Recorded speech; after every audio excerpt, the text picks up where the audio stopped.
1 Kings chapter 9. When Solomon had finished building the temple of the Lord and the royal palace, and had achieved all he had desired to do, the Lord appeared to him a second time, as he had appeared to him at Gibeon. The Lord said to him, I have heard the prayer and plea you have made before me. I have consecrated this temple, which you have built, by putting my name there forever. My eyes and my heart will always be there.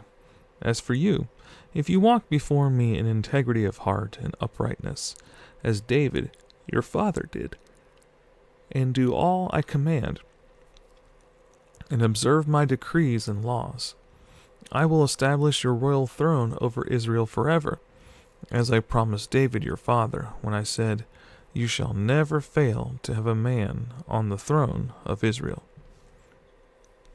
But if you or your sons turn away from me, and do not observe the commands and decrees I have given you, and go off to serve other gods and worship them, then I will cut off Israel from the land I have given them, and will reject this temple I have consecrated for my name. Israel will then become a byword and an object of ridicule among all peoples.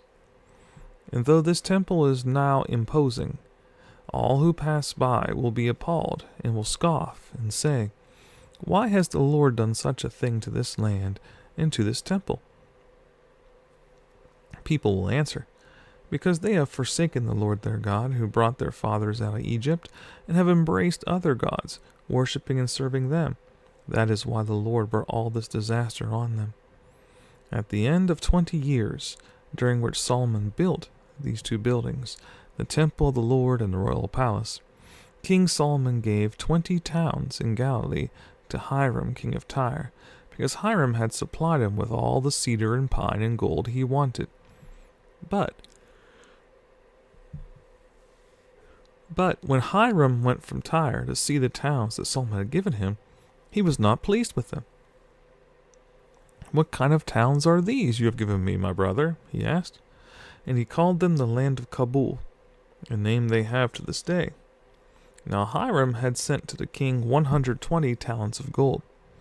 Here is the account of the forced labor King Solomon conscripted to build the Lord's temple, his own palace, the supporting terraces, the wall of Jerusalem, and Hazor, Megiddo, and Gezer. Pharaoh, king of Egypt, had attacked and captured Gezer. He had set it on fire. He killed its Canaanite inhabitants, and then gave it as a wedding gift to his daughter, Solomon's wife. And Solomon rebuilt Gezer. He built up lower Beth Horon, Baalath, and Tadmor in the desert within his land, as well as all his store cities, and the towns for his chariots and for his horses. Whatever he desired to build in Jerusalem, in Lebanon, and throughout all the territory he ruled. All the people left from the Amorites, Hittites, Perizzites, Hivites, and Jebusites, these peoples were not Israelites, that is, their descendants remaining in the land, whom the Israelites could not exterminate, these Solomon conscripted for his slave labor force, as it is to this day. But Solomon did not make slaves of any of the Israelites. They were his fighting men, his government officials, his officers, his captains, and the commanders of his chariots and charioteers. They were also the chief officials in charge of Solomon's projects, 550 officials supervising the men who did the work. After Pharaoh's daughter had come up from the city of David to the palace Solomon had built for her, he constructed the supporting terraces.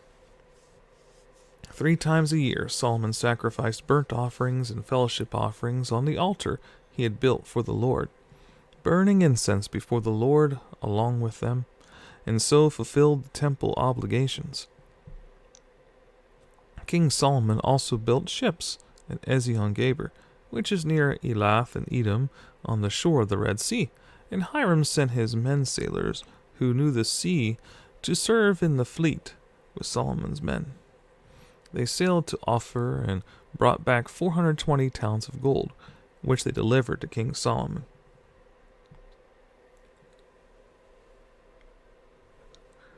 Chapter 10. When the Queen of Sheba heard about the fame of Solomon and his relation to the name of the Lord, she came to test him with hard questions. Arriving at Jerusalem with a very great caravan, with camels carrying spices, large quantities of gold, and precious stones, she came to Solomon and talked with him about all that she had on her mind. Solomon answered all her questions. Nothing was too hard for the king to explain to her. When the Queen of Sheba saw all the wisdom of Solomon, and the palace he had built, the food on his table, the seating of his officials, the attending servants in their robes, his cupbearers, and the burnt offerings he made at the temple of the Lord, she was overwhelmed. She said to the king, "The report I heard in my own country about your achievements and your wisdom is true. But I did not believe these things until I came and saw with my own eyes. Indeed, not even half was told me. In wisdom and wealth, you have far exceeded the report I heard. How happy your men must be. How happy your officials, who continually stand before you and hear your wisdom. Praise be to the Lord your God, who has delighted in you and placed you on the throne of Israel. Because of the Lord's eternal love for Israel, he's made you king, to maintain justice and righteousness." And she gave the king 120 talents of gold, large quantities of spices, and precious stones. Never again were so many spices brought in as those the Queen of Sheba gave to King Solomon. Hiram's ships brought gold from Ophir, and from there they brought great cargoes of almug wood and precious stones. The king used the almug wood to make supports for the temple of the Lord, and for the royal palace, and to make harps and lyres for the magicians. So much almug wood has never been imported or seen since that day. King Solomon gave the Queen of Sheba all she desired and asked for, besides what he had given her out of his royal bounty, and she left and returned with her retinue to her own country. The weight of the gold that Solomon received yearly was 666 talents, not including the revenues from merchants and traders and from all the Arabian kings and the governors of the land. King Solomon made 200 large shields of hammered gold. 600 beckets of gold went into each shield. He also made 300 small shields of hammered gold, with 3 minas of gold in each shield. The king put them in the palace of the forest of Lebanon. Then the king made a great throne inlaid with ivory and overlaid with fine gold. The throne had 6 steps, and its back had a rounded top. On both sides of the seat were armrests, with a lion standing beside each of them. 12 lions stood on the 6 steps, one at either end of each step. Nothing like it had ever been made for any other kingdom. All King Solomon's goblets were gold, and all the household articles in the palace of the forest of Lebanon were pure gold. Nothing was made of silver, because silver was considered of little value in Solomon's days. The king had a fleet of trading ships at sea, along with the ships of Hiram. Once every 3 years it returned, carrying gold, silver, and ivory, and apes and baboons. King Solomon was greater in riches and wisdom than all the other kings of the earth. The whole world sought audience with Solomon to hear the wisdom God had put in his heart. Year after year, everyone who came brought a gift, articles of silver and gold, robes, weapons and spices, horses and mules. Solomon accumulated chariots and horses. He had 1,400 chariots and 12,000 horses, which he kept in the chariot cities and also with him in Jerusalem. The king made silver as common in Jerusalem as stones, and cedar as plentiful as sycamore fig trees in the foothills. Solomon's horses were imported from Egypt and from Kue. The royal merchants purchased them from Kue. They imported a chariot from Egypt for 600 shekels of silver, and a horse for 150. They also exported them to all the kings of the Hittites and of the Arameans. King Solomon, however, loved many foreign women besides Pharaoh's daughter, Moabites, Ammonites, Edomites, Sidonians, and Hittites. They were from nations about which the Lord had told the Israelites, "You must not intermarry with them, because they will surely turn your hearts after their gods." Nevertheless, Solomon held fast to them in love. He had 700 wives of royal birth and 300 concubines, and his wives led him astray. As Solomon grew old, his wives turned his heart after other gods, and his heart was not fully devoted to the Lord his God, as the heart of David his father had been. He followed Ashtaroth, the goddess of the Sidonians, and Molech, the detestable god of the Ammonites. So Solomon did evil in the eyes of the Lord. He did not follow the Lord completely, as David his father had done. On a hill east of Jerusalem, Solomon built a high place for Chemosh, the detestable god of Moab, and for Molech, the detestable god of the Ammonites. He did the same for all his foreign wives, who burned incense and offered sacrifices to their gods. The Lord became angry with Solomon, because his heart had turned away from the Lord, the God of Israel, who had appeared to him twice. Although he had forbidden Solomon to follow other gods, Solomon did not keep the Lord's command. So the Lord said to Solomon, "Since this is your attitude, and you have not kept my covenant and my decrees, which I commanded you, I will most certainly tear the kingdom away from you and give it to one of your subordinates.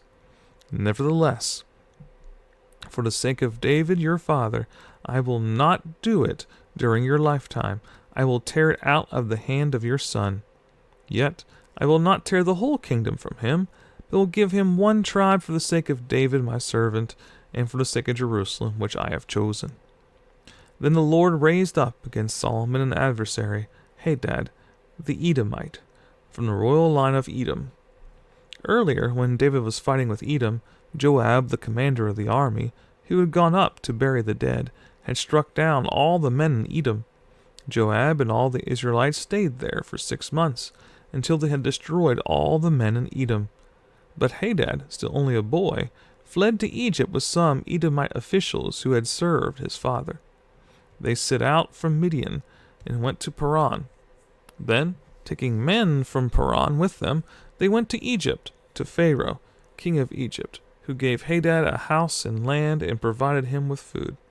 Pharaoh was so pleased with Hadad that he gave him a sister of his own wife, Queen Tahpenes, in marriage. A sister of Tahpenes bore him a son named Genubath, whom Tahpenes brought up in the royal palace. There, Genubath lived with Pharaoh's own children.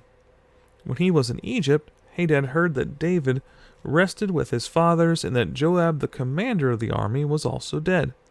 Then Hadad said to Pharaoh, "Let me go, that I may return to my own country." "What have you lacked here, that you want to go back to your own country?" Pharaoh asked. "Nothing," Hadad replied, "but do let me go." And God raised up against Solomon another adversary, Rezon, son of Eliada, who had fled from his master, Hadadezer, king of Zobah. He gathered men around him and became the leader of a band of rebels. When David destroyed the forces of Zobah, the rebels went to Damascus, where they settled and took control. Rezon was Israel's adversary as long as Solomon lived, adding to the trouble caused by Hadad. So Rezon ruled in Aram and was hostile toward Israel. Also, Jeroboam, son of Nebat, rebelled against the king. He was one of Solomon's officials, an Ephraimite from Zeradah, and his mother was a widow named Zeruah. Here is the account of how he rebelled against the king. Solomon had built the supporting terraces and had filled in the gap in the wall of the city of David his father.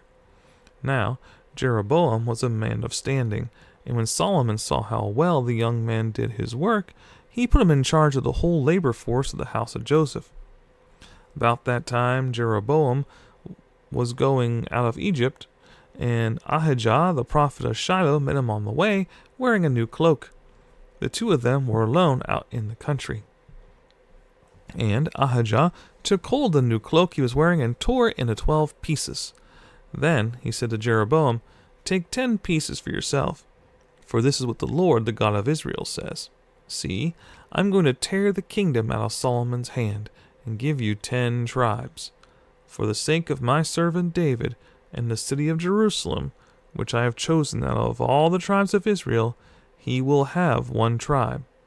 I will do this because they have forsaken me, and worshipped Ashtaroth, the goddess of the Sidonians, Chemosh, the god of the Moabites, and Molech, the god of the Ammonites, and have not walked in my ways, nor done what is right in my eyes, nor kept my statutes and laws as David, Solomon's father, did. But I will not take the whole kingdom out of Solomon's hand. I have made him ruler all the days of his life for the sake of David my servant, whom I chose, and who observed my commands and statutes. I will take the kingdom from his son's hands and will give you 10 tribes. I will give 1 tribe to his son, so that David my servant may always have a lamp before me in Jerusalem, the city where I chose to put my name. However, as for you, I will take you, and you will rule over all that your heart desires. You will be king over Israel. If you do whatever I command you, and walk in my ways, and do what is right in my eyes, by keeping my statutes and commands, as David my servant did, I will be with you.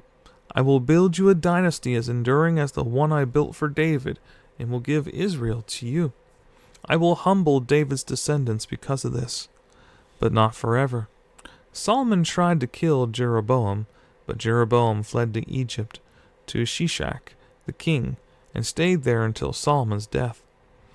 As for the other events of Solomon's reign, all he did and the wisdom he displayed, are they not written in the book of the Annals of Solomon?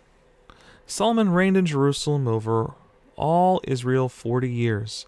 Then he rested with his fathers, and was buried in the city of David's father. And Rehoboam his son succeeded him as king.